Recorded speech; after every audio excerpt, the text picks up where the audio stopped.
So okay mga paps, kumusta pala? Ngayong araw pala, samahan nyo ako at ituturo ko sa inyo kung paano mag-calibrate ng auto-click na torque wrench, okay? So simulan na natin to mga paps. So ganito mga paps, bakit ko gagawin tong video na to? Gagawin ko tong video na to kahit paano yung may mga car owner na merong auto-click na torque wrench, alam nila kung paano i-calibrate ito. Kasi katagalan talaga niyan, nababagsak, ginagamit natin, may tendency yan na mawala sa calibration. So, etong auto-click na torque wrench na to, meron to tinatawag na tolerance. Nasaan yun? Yan. Yan. Plus or minus 4%. So, ang calibration na gagawin ko ay DIY. Okay? So, hindi ko masasabing sobrang 110 or 100% na perfecto. Ito rin gagawin ko kasi madalas kong ginagamit to. Minsan hindi nyo lang nakikita sa video, pero gamit na gamit ko tong torque wrench na to. So, kaya malaki posibilidad na medyo out of spec na to, na konti. Okay? So, ipapakita ko sa inyo paano ito i-calibrate. So, okay mga paps, bago tayo magsimula, meron tayong konting gagawing math. Ito, ang gagamitin ko rito ay yung Newton meter. Hindi kasi ako gumagamit ng foot pound, mas nasanay na ako sa Newton meters. Okay? So, yun ang gagamitin natin pag i-calibrate natin to. Ngayon, ito yung pinaka-formula niyan. So, ito, yung kilogram, yung timbang na gagamitin natin, or yung bakal, bato, o tubig, o yung container na gagamitin natin kapag i-calibrate to.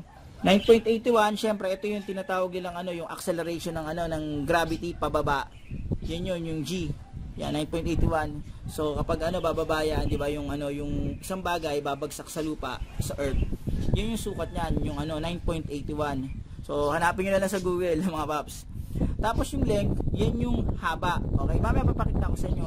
Ang ibig ko sabihin ng length, yung haba, simula dito, hanggang sa pagsasabitan natin ng bagay or ng pabigat para makalibrate natin to. Mamaya papakita ko sa inyo mga paps. So, okay mga paps, ang gagamitin kong pabigat kapag i-calibrate dyan, ito, tubig. Okay, so titimbangin natin to. Pakita ko sa inyo para so, timbangin natin yan. Yan.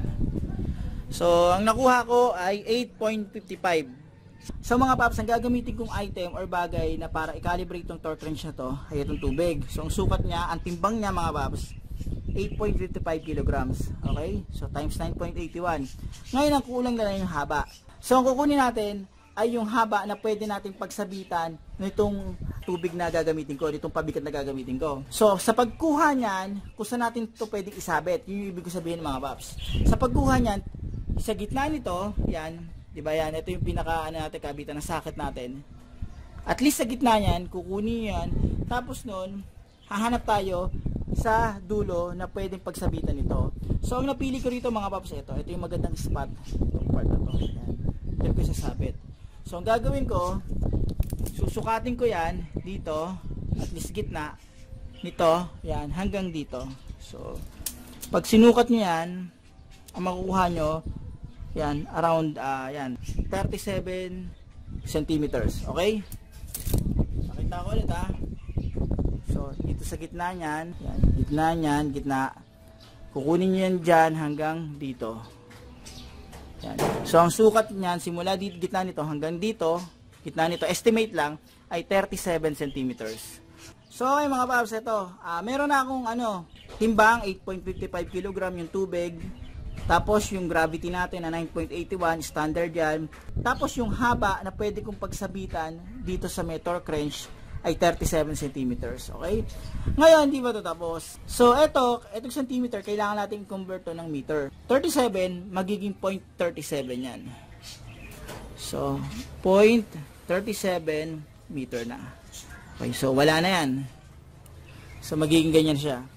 8.55 kg times 9.81 times 0.37 meters. So, ayan mga paps, nakuha ko na yung mga value niyan. Ngayon, ang gagawin ko, i-multiply ko yan para makuha natin yung sagot dyan. Tapos, yung sagot niyan, yun ang gagamitin natin torque setting dito sa torque wrench natin. So, 8.55 times 9.81. Yan. Ito times natin yan sa 0.37. 0.37. So, ang nakuha natin dito ay 31.03. So, round up na lang natin mga paps. So, 31 Newton meters. So, yan ang sagot. Okay, 31 Newton meters. So, 31 Newton meters yung nakuha natin. Ngayon, isaset na natin to sa 31 Newton meters. So set natin to sa 31 Newton meters. 31. Okay, so double check. 29, 30, 31. Okay. So ayan siya. Ayan. Nakaset na to sa 31 Newton meters mga paps. So kapitan natin to dito. So okay mga paps, ito i-check na natin yung calibration nito. Ngayon, sa pag-check na calibration nito, ganito lang. Isasabit na natin yung pabigat dito sa marka natin, dito sa pagsasabitan natin. Tapos kapag nabigay na niya yung bigat niya, ibig sabihin, hindi ko na naalalayan na kamay, biglang tumunog na. Ibig sabihin no, nakaset na to sa sa 31 Newton meters. Okay? Yung click na yon, 31 Newton meters 'yon. So ayan siya, sabit ko na to. Niya. Yan, tawang ko. Okay. So nakita nyo, tumunog na siya. So sa assessment ko, okay naman yung calibration niya. Ngayon, paano naman mga paps kung halimbawa na pagkasabit natin, hindi agad siya tumunog. Okay? So, ibig ko sabihin, na-late yung tunog niya. So kapag ganon, na-late yung tunog niya, doon na tayo magka-calibrate. So eto, meron yung rito rubber. Ito kasi wala na. Ang gagawin nyo, pagka-calibrate niya, gagamit kayo ng Allen key, pipihitin yan. Kung halimbawa pagkasabit nyo, na-late yung tunog niya o ayaw tumunog, ang gagawin nyo lang, ika-clockwise nyo na to mga paps. Yan. Meron yan dito. Siya na mga paps, nahulog yung camera eh. So, gaya na sabi ko kanina, kung halimbawa pagkalagay nyo dito, hindi agad tumunog, i-adjust nyo lang to ng clockwise. Okay? So, ayan siya. Yan. Clockwise lang mga paps. Okay. Kung kung halimbawa hindi agad tumunog. So ito, tingnan niyo mangyari tumunog agad. Nakaalalay pa ako, tumunog na agad siya. So ngayon ito, pag sinagad niyo to, mas mabilis siya tutunog. Kahit hindi niyo pa anuhin. Yan. Tingnan niya. Nakaalalay lang ako niyan tumutunog agad, nakalalay pa yung kamay ko. So ito mga paps, napansin nyo, nung sinabit ko tumutunog agad siya. Ngayon, kapag bigla namang tumutunog, kahit kasabit-sabit nyo lang, wala pa yung bigat dito, ka-counterclockwise nyo lang yan mga paps. Pwede nyo laruin nyo ng konti-konti para malaman nyo yung pagkakaiba ng calibration kapag naka-counterclockwise at saka naka-clockwise. Okay? So ito kapag sabit ko, tumutunog agad siya, ang gagawin ko lang, i-counterclockwise ko yan. Yan niya. So, counterclockwise yan. Kapag mabilis tumunog naman, i-counterclockwise yun lang.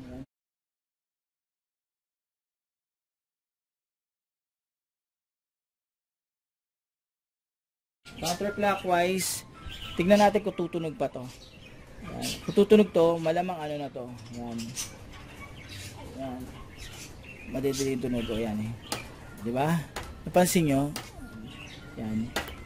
Pwede ko pa siyang sagarin para mapakita ko sa inyo kung ano yung mangyayari. Yan.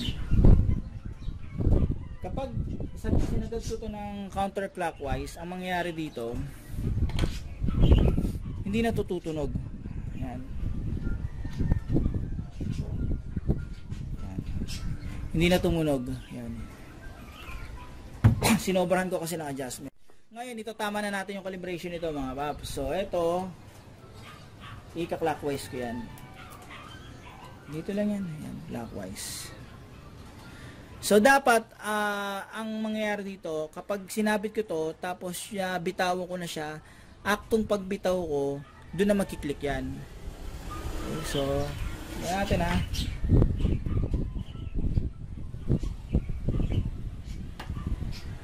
Yan. Okay. So, konti pa.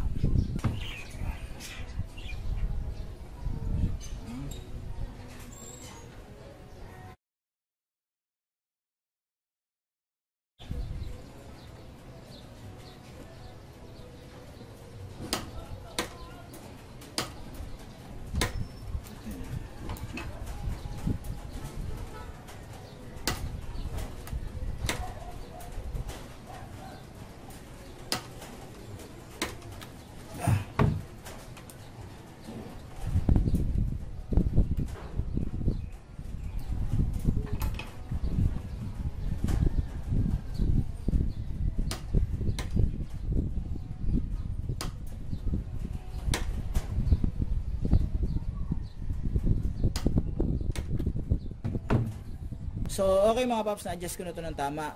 Ito lang yung yung konting tip ko sa inyo. Kung sakaling magka-calibrate kayo nito, tas medyo nililito kayo sa pakaliwa at saka sa pakanan, sa clockwise o counterclockwise. Ang gawin nyo, pwede nyo i-obserba kung saan magkiklik kapag binitawan nyo na yung ito tawag dito yung pabigat nyo. So, ang gawin nyo, ipipihit nyo ng halimbawa ng clockwise, tignan nyo kapag binitawan nyo, magkiklik na. Kapag hindi nag-click, i-adjust nyo ulit. Okay? So, unti-unting adjustment.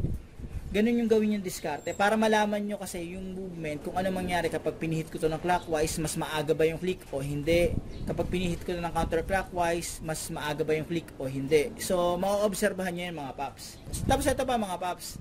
Kapag dito nyo nilagay yan, syempre kapag andyan na yung bigat, magkiklik yan. Kapag dito, masyadong maaga yung niyang click yan kapag dito nyo nilagay yung pabigat dito sa part na to, sa bandang dulo. Kapag nilagay nyo naman dito sa bandang paloob, mangyari dyan, posibleng madali yung click or baka hindi na mag-click. So, siguraduhin nyo na yung pagsasabitan nyo ay nasa tamang spot. So, okay mga boss, bago ko tapusin itong video na to, konting information lang sa pagka-calibrate naman ng isa. So, ito yung beam type. Sa beam type, madali lang i-calibrate yan. So, nakita nyo nakatutok yan sa 0. Dito lang yan. Hindi ko mapakita sa inyo kasi ito, yung tres kong isa ay hahanapin ko pa. So, ito, luluwagan lang yan. Tapos, itatama nyo lang to. Isasentro nyo lang. Okay? Kasi, yung yung ganto ko, pag pinihit ko dito, baka ma-bend to. Wala yung isa hanapin ko pa. Hindi ko na mapakita sa inyo mga paps. Pero, dito lang yan. Okay, so ito. Dito tres ang sukat nito na alin. So paano mga paps, hanggang dito na lang yung video ko. Sana kahit paano itong video na to nakatulong to in case na magka-calibrate kayo ng auto-click torque wrench. Okay? Paano mga paps? Huwag niyo kalimutan i-like at subscribe ang channel ko para makagawa pa ako ng ganitong mga basic na video. Huwag niyo rin kalimutan i-hit ang notification bell para updated kayo sa video na ginagawa ko. Paano mga paps? Maraming salamat sa inyo.